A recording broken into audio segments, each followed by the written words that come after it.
in different working positions. Yes. But Autad organized an event actually under the name of Women Challenging Traditional Roles by the Society, and you actually showed 2 films. What were they? Okay, I think Rola, she can answer this well. Yes, Yes. it was mainly 2 films. The Grocer's Daughter. It's a documentary film from Egypt, and it mainly pictures the life of Arafa Abd Rasul, which is a grocer's daughter, but at the same time she chose for herself the career of a professional storyteller and a theater actress. And at the same time also with Amal, which is a Moroccan girl. It's a Moroccan fiction movie, and they are both short films. And Amal mainly she wants to be a doctor, but actually due to some economic and also societal challenges she cannot be a doctor, and the film ends up that she stays at home, and her brother, whom she used to be more active than him and more keen on studying and going to school, would go and continue education. So yes, these were mainly the 2 films, and at the same time also we wanted to showcase examples of women who also are actually living their dream. In this case was actually Arafa, and also in the event itself with other 2 speakers who also had their own insights and their own experiences as working women and as women who have a role in the public sphere in Egypt. Can we change this culture? Of course we can. Just, hey, I'm here. Yes, Don't yes. forget. Of course we can. We have been fighting through. You know, in Because Egypt. this didn't happen. If we're talking about after the revolution, the role of women as if it It diminished. had been diminished. Yes, because it's something ridiculous when it comes to the constitution, when it comes to the parliament, the cabinet, everything. I think it's a crucial issue. The main reason for it that we can't, as women, and feminist organization, we can't really lobby for that, especially in a political arena. In addition, we don't have actual space from the governing whatever regime to show our what we can really do and what we can achieve.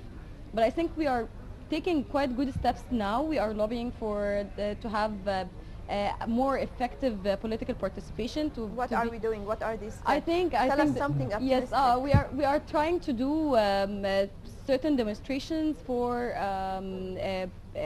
asking for women's rights and promoting for women's rights in Egypt, in addition to commenting about showing our objection about the constitution, who disregarded different and too many rights for women was previously tackled. In addition, we are trying to do certain activities like capacity building activities and awareness campaigns. We would like to do seminars for awareness for young ladies, young women, to know about their rights, especially in rural areas, especially for the students and youth in public Away universities. from the demonstrations, I mean, because a lot of people are making demonstrations. Yes, Is it not taken into actually working. consideration or what? Yeah, Because yeah, yes. but I also have a comment concerning like the role of women after the revolution. I don't really think that Egyptian women waited for permission from someone or an entity to go to the revolution or to go to the streets and say no and actually object and have a word to say.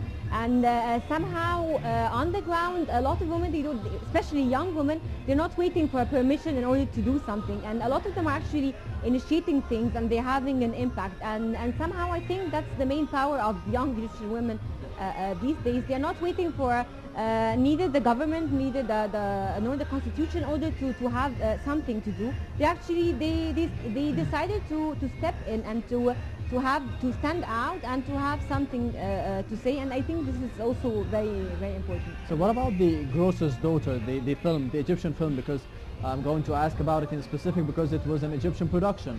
Yes. Was it based on a true story or was it just inspired? Yeah, no. That's It's actually a documentary, and it was produced in 2007. I Yes, guess. 2007. Yes.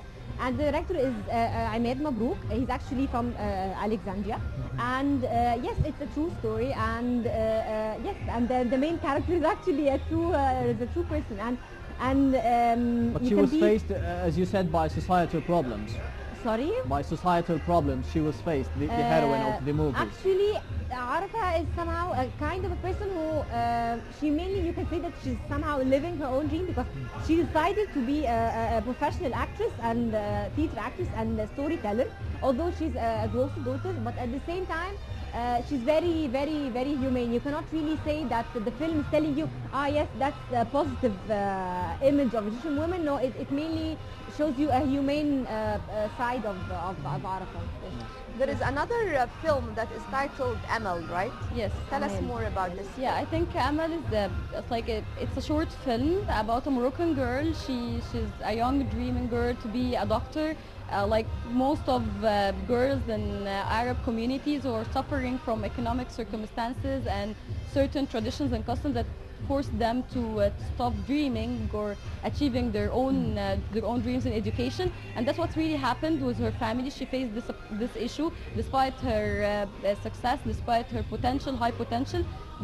She was forced to stop at certain point in her education, not to complete, and reflects a real and tragic situation in our Arab communities about forcing girls not to continue their education despite of their high potential. But I would like to tell also about other films that they are part of Ana Hona, and they are Egyptian production, like Walid. Walid is a documentary about the lady. She's worked as the taxi driver, and it was produced in 2008. It reflects the masculine face of the working woman and how she faced too many challenges to be in a field dominated by men. In addition to another film called Hikayat Nagla. It discusses a very successful story about a rural woman who can start a business despite any challenges or circumstances from guided by traditions or narrow-minded people. In addition to finally Sabah al-Ful is a film, it's a short film starred by the actress Hind Sabri. It reflects the basic normal life of a normal Egyptian woman who's working from a middle class category, and what are the problems that she's facing in her daily life. So there are the 4 films from Egypt, partner in the initiative. Yes. And there's actually one last one, which is Women. Yes. It's a documentary and directed by Hala Galal, and it mainly showcases the personal opinions and actually the insights of four generations of the same Egyptian family, and how they see their own role in the society and their own impact in society. And it's very actually inspiring, because it's also a documentary, and it's an Egyptian middle class family, and it gives you an insight about how each generation was brought up, and at the same time how each woman actually perceives herself and her role. So Rola, do you think that the women in Egypt, and of course the Arab world in general, are just being settling for the roles that are being given to them in the society? Do you think that this is a fact, or maybe something would differ after the revolutions, the Arab Spring? Actually, I think yes, there are some traditional roles, perceptions, and also mistaken perceptions of religion generally, and somehow this tries to limit women in certain roles, whether in family or even at work. But at the same time, I think that now, like new generations, and especially young women now, are trying to, no, actually they're not really putting that in mind, and they're actually standing out in order to change this, and not really only discussing this or talking about it or even protesting about it, but they're actually doing it in action. Well, let me say also that women, regardless of the living standard, they are facing challenges and obstacles as well. Not only the simple woman, or if we're talking about the D class or C class, even the A class, they face problems, but each according to different situations. So how can we change all this? How can we move on forward, even when it comes, for example, to the parliament? Yes. The presence of women in parliament, it was a catastrophe last time. So now we're about to start new elections. Do you think there is a chance And what do you think of the quota that we used to have in the past? Okay. Was it also good or bad? All right. I think this is something that we have to tackle from different point of views. In regard to the representation of women in the political ground in Egypt, we have to force quota because we're not really, we can't really have it on a fair ground. And we can go for elections and we can go for effective lobbying so that we can have an actual representation or fair representation in the parliament, so that we have to have a law that push this percentage till the extent that we have like political awareness among all the Egyptian categories and people and communities in order to figure out some solution and to have a broad understanding of the effective role of the women The in other society. side say that we don't want the quota because in this way we say there is a discrimination because we say she's a woman and this is a man. No. So we Discrimination, want even everyone when the is feeling- Christians yes. asked for this.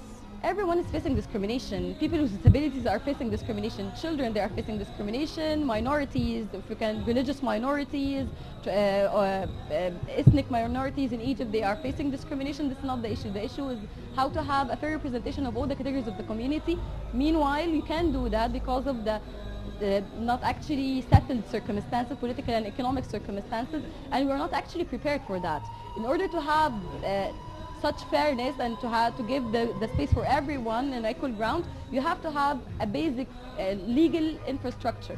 That's what we call it, but we don't have it. So we can't do except what we have. So do you think we need maybe new laws or more laws regarding the women's rights in we Egypt? need first to activate the international conventions, for example, CEDAW, for example, that we are signed and ratified, that including all the But women's haven't rights. been activated. It haven't been incorporated in national laws. It's by law. You have, once you are signed and ratified, you have to do a law and to start to implement it. We haven't. We have had certain reservation on certain provisions, and now we are pulling back again to negotiations about the whole convention, which is something that's it's really weird these days. Yes. And I think I'd also say there is some equal responsibility between, concerning women to actually take part in the elections, and at the same time for political parties to actually, because somehow there are some parts of Egypt that can actually accept to have a woman as a parliament representative for them. So it's also a responsibility for political parties to actually nominate women for parliamentary elections, and actually also for women to, if they see a qualified nominated woman, to actually also elect them. Yes. Well, let me also talk about something important when it comes to women and certain jobs. You mentioned something, I don't know, I'm a woman, but I don't imagine myself working as a taxi driver. Yeah. There are certain jobs still, even I'm a woman, but I don't believe that it can... What we were tackling through this film and putting Walid as an example, that there's nothing called the masculine jobs and feminine jobs. There is a job, and you have qualifications and you have skills. And when it comes to strengths, it varies. It varies from a man to a woman. But at the end of the day, you can. I think Walid lives a horrible life. She's works actually as a taxi driver in Egypt. Yeah, of course. And she mentioned that in the documentary that I couldn't does have. it exist? Is it real? It's a true story. But I didn't see taxi documentary. drivers It's a true women, story, for and we have example. not only a taxi driver, we have like a lorry driver, and in Egypt. Don't tell me. We have, and we have women working in mines in Minya and in Qina and Sohag. We have different categories of women that work in different fields. However, it's about the stereotype of people seeing these women that losing their feminine part, and they are not women, even a woman. Which is actually But tell me mentioned. something. Put just for me an objective to be achieved. Tell me that you are looking forward by the year whatever, this will be changed. The stereotype. Yes. No, I mean all what is going on regarding the... regarding everything, Yes, regarding what I related hope to- 2000. No, I hope it's very soon. Actually, we hope that maybe in our daughter's life, this will With be our, changed. Yes. the next generation. Yeah, for our children. Yes. Okay. Rola, Tariq, and Isra Saleh, thank you very much for being Thank with you. us tonight on My Cruise. Thank you, thank you. Thank you. Now it's time to go out for a quick break, and we'll be right back again with you on the program, so stay tuned.